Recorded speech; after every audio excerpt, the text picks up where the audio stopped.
चलिए जानते हैं छत्तीसगढ़ की 25 बड़ी खबरों को सिर्फ 10 मिनट में। लेकिन उससे पहले वीडियो को लाइक और चैनल को सब्सक्राइब जरूर करें। नारायणपुर में धर्मांतरण पर बवाल। छत्तीसगढ़ के नारायणपुर जिले के भरंडा थाना क्षेत्र में धर्मांतरण के आरोपों को लेकर दो पक्षों के बीच विवाद हो गया। ग्रामीणों का आरोप है कि प्रेस लिखी गाड़ी में पहुंचे कुछ लोग आदिवासी समुदाय के लोगों को ईसाई धर्म अपनाने के लिए प्रेरित कर रहे थे। इस बात का विरोध होने पर मामला बढ़ गया और दोनों पक्षों में मारपीट हो गई। घटना में कुछ ग्रामीण घायल हुए हैं, जिन्हें इलाज के लिए अस्पताल में भर्ती कराया गया है। स्थिति को देखते हुए गाँव में अतिरिक्त पुलिस बल तैनात किया गया है और पूरे मामले की जाँच की जा रही है। ओपी चौधरी बोले, जय वीरू के झगड़े में नहीं बना अस्पताल। सरगुजा के राजमाता देवेंद्र कुमारी सिंहदेव मेडिकल कॉलेज अस्पताल भवन का निर्माण 4 साल बाद भी पूरा नहीं हो पाया है। वित्त मंत्री ओपी चौधरी ने इसके लिए पिछली कांग्रेस सरकार को जिम्मेदार ठहराते हुए कहा कि तत्कालीन स्वास्थ्य मंत्री टीएस सिंहदेव और वित्त मंत्री भूपेश बघेल के बीच मतभेदों के कारण परियोजना समय पर पूरी नहीं हो सकी। वहीं टीएस सिंहदेव ने पलटवार करते हुए कहा कि वर्तमान सरकार को सत्ता में 2.5 साल हो चुके हैं, फिर भी टेंडर प्रक्रिया पूरी नहीं हुई। अस्पताल के अधूरे निर्माण का असर मेडिकल छात्रों की पढ़ाई पर भी पड़ रहा है। सूरजपुर में अवैध खनिज कारोबार पर बड़ी कार्रवाई। सूरजपुर जिले में अवैध खनिज उत्खनन और परिवहन के खिलाफ खनिज विभाग ने बड़ी कार्रवाई करते हुए 2 दिनों में 11 वाहनों को जब्त किया है। जिला स्तरीय टास्क फोर्स और खनिज विभाग की संयुक्त टीम ने अवैध कोयला और रेत परिवहन के कई मामलों का खुलासा किया। कार्रवाई के दौरान संबंधित वाहन मालिकों के खिलाफ प्रकरण दर्ज कर वैधानिक कार्रवाई शुरू कर दी गई है। खनन प्रभावित क्षेत्रों में विशेष निगरानी रखी जा रही है। विभाग का कहना है कि अवैध खनिज कारोबार पर रोक लगाने के लिए आगे भी इसी तरह का अभियान लगातार जारी रहेगा। कोरबा में घर के बाहर खड़ी थार में लगी आग। कोरबा के पोड़ीबहार इलाके में घर के बाहर खड़ी नई थार गाड़ी में देर रात अज्ञात लोगों ने आग लगा दी। घटना सोमवार और मंगलवार की दरमियानी रात की बताई जा रही है। आग लगते ही वाहन धू धू कर जलने लगा और कुछ ही देर में पूरी तरह खाक हो गया। स्थानीय लोगों ने आग की लपटें देखकर पुलिस और दमकल विभाग को सूचना। दमकल टीम ने मौके पर पहुंचकर आग पर काबू पाया, लेकिन तब तक गाड़ी पूरी तरह नष्ट हो चुकी थी। पुलिस मामले की जाँच कर रही है और आरोपियों की तलाश में जुटी है। सक्ती में 3 टन यूरिया जब्त। सक्ती जिले के ग्राम केसला में जिला प्रशासन ने अवैध उर्वरक भंडारण के खिलाफ बड़ी कार्रवाई करते हुए 3.86 टन यानी 86 बोरी यूरिया जब्त किया है। किसानों को निर्धारित दर पर गुणवत्तापूर्ण उर्वरक उपलब्ध कराने के उद्देश्य से यह कार्रवाई की गई। निरीक्षण के दौरान एक निजी भवन में बड़ी मात्रा में यूरिया भंडारित पाया गया। जाँच में यह उर्वरक मैसर्स मयंक ट्रेडर्स से जुड़ा मिला। प्रशासन ने जब्त उर्वरक की बिक्री पर तत्काल रोक लगा दी है और मामले की विस्तृत जाँच शुरू कर दी गई है। जिले में उर्वरक वितरण पर लगातार निगरानी रखी जा रही है।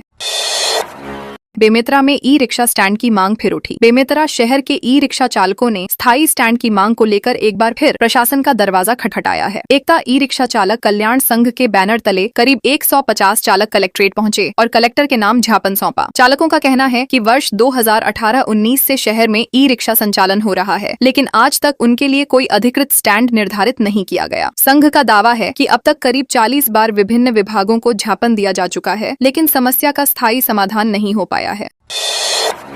रायगढ़ में शादी का झांसा देकर युवती से दुष्कर्म। रायगढ़ जिले में शादी का झांसा देकर युवती से दुष्कर्म करने के आरोपी को पुलिस ने पुणे से गिरफ्तार किया है। पीड़िता ने महिला थाना में शिकायत दर्ज कराई थी कि वर्ष 2021 में एक रॉन्ग नंबर के जरिए उसकी पहचान आनंद सिंह से हुई थी। धीरे धीरे दोनों के बीच बातचीत बढ़ी और आरोपी ने शादी का वादा किया। युवती का आरोप है कि इसी भरोसे पर आरोपी ने उसके साथ शारीरिक संबंध बनाए, लेकिन बाद में शादी से इनकार कर दूसरी युवती से विवाह की तैयारी करने लगा। शिकायत के बाद पुलिस ने कार्रवाई करते हुए आरोपी को गिरफ्तार कर लिया। बिलासपुर में कांग्रेस का मटका फोड़ प्रदर्शन। बिलासपुर में पेयजल संकट को लेकर कांग्रेस कार्यकर्ताओं ने नगर निगम कार्यालय के सामने मटका फोड़ प्रदर्शन किया। प्रदर्शनकारियों ने शहर में खराब जल व्यवस्था के लिए महापौर और विधायक को जिम्मेदार ठहराते हुए उनके इस्तीफे की मांग की। कांग्रेस नेताओं ने निगम प्रशासन को 10 दिन के भीतर पानी की समस्या दूर करने का अल्टीमेटम भी दिया। घेराव की सूचना पर पुलिस बल पहले से तैनात था, जिसने कार्यकर्ताओं को निगम कार्यालय के भीतर जाने से रोक दिया। इसके बाद कांग्रेसियों ने नारेबाजी करते हुए मटकियां फोड़कर अपना विरोध दर्ज कराया हुआ। पानी की समस्या को लेकर वार्डवासी पहुंचे। कलेक्टर कार्यालय दुर्ग नगर निगम के वार्ड क्रमांक 58 उरला स्थित IHDP आवास में पानी की गंभीर समस्या को लेकर वार्डवासी कलेक्टर कार्यालय पहुंचे और ज्ञापन सौंपा। करीब 100 परिवार पिछले 1 महीने से जल संकट का सामना कर रहे हैं। लोगों का कहना है कि उनके घरों में नल का पानी नहीं पहुंच रहा, जिससे उन्हें टैंकरों पर निर्भर रहना पड़ रहा है। वार्डवासियों ने नगर निगम प्रशासन और जल कार्य समिति पर अनदेखी का आरोप लगाया है। वहीं संबंधित प्रभारी ने इन आरोपों को निराधार बताया है। प्रशासन से जल्द समाधान की मांग की गई है। लोरमी में मवेशी चोरी, 2 आरोपी गिरफ्तार। मुंगेली जिले के लोरमी क्षेत्र में मवेशी चोरी के मामले में पुलिस को बड़ी सफलता मिली है कि पुलिस ने 2 आरोपियों को गिरफ्तार कर चोरी की गई 7 भैंसों के मामले का खुलासा किया है। जांच में पता चला कि आरोपियों ने भैंसों को मध्य प्रदेश के डिंडौरी जिले में बेच दिया था। उनके कब्जे से 30,000 रुपए नकद भी बरामद किए गए हैं। मामला चौकी डिंडौरी और थाना चिल्फी क्षेत्र से जुड़ा है। शिकायत मिलने के बाद पुलिस ने तकनीकी साक्ष्यों और मुखबिरों की मदद से कार्रवाई करते हुए आरोपियों को गिरफ्तार कर लिया।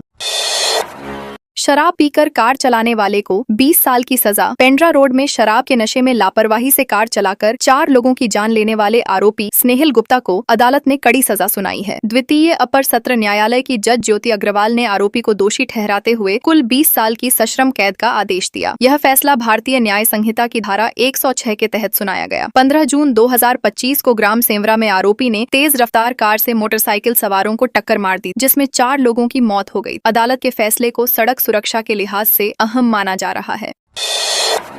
धमतरी में 2 करोड़ का गांजा जब्त, नाबालिग समेत 5 गिरफ्तार। धमतरी जिले की अर्जुनी पुलिस ने मादक पदार्थ तस्करी के खिलाफ बड़ी कार्रवाई करते हुए 2.45 करोड़ रुपए कीमत का 490 किलो से अधिक गांजा जब्त किया है। पुलिस ने महिंद्रा पिकअप और स्विफ्ट कार से कुल 96 पैकेट गांजा बरामद किया, जिसे कंबलों और बोरियों में छिपाकर ले जाया जा रहा था। इस मामले में एक नाबालिग सहित 5 आरोपियों को गिरफ्तार किया गया है। प्रारंभिक जाँच में सामने आया है कि गांजा जगदलपुर से लौटकर रायपुर में खपाने की तैयारी थी। पिछले 6 सप्ताह में यह पुलिस की 7वीं बड़ी कार्रवाई बताई जा रही है।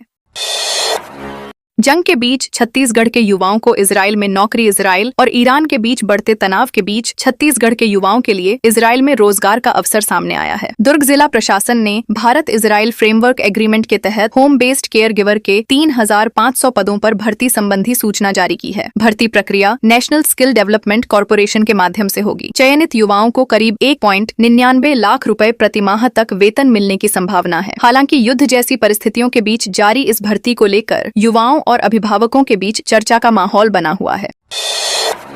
सूरजपुर कलेक्टर ने की विभागवार समीक्षा। सूरजपुर जिले में खरीफ सीजन की तैयारियों को लेकर कलेक्टर रेना जमील ने विभागवार समीक्षा बैठक आयोजित की। बैठक में खाद वितरण, पेयजल, स्वास्थ्य और शिक्षा समेत विभिन्न विषयों पर चर्चा की गई। कलेक्टर ने अधिकारियों को निर्देश दिए कि किसानों को समय पर उर्वरक उपलब्ध कराया जाए और वितरण व्यवस्था की नियमित निगरानी की जाए। उन्होंने कालाबाजारी और जमाखोरी रोकने के लिए कृषि एवं राजस्व विभाग को सक्रिय रहने को कहा। साथ ही शासन की योजनाओं का लाभ आम लोगों तक पारदर्शी और समयबद्ध तरीके से पहुंचाने पर जोर दिया गया।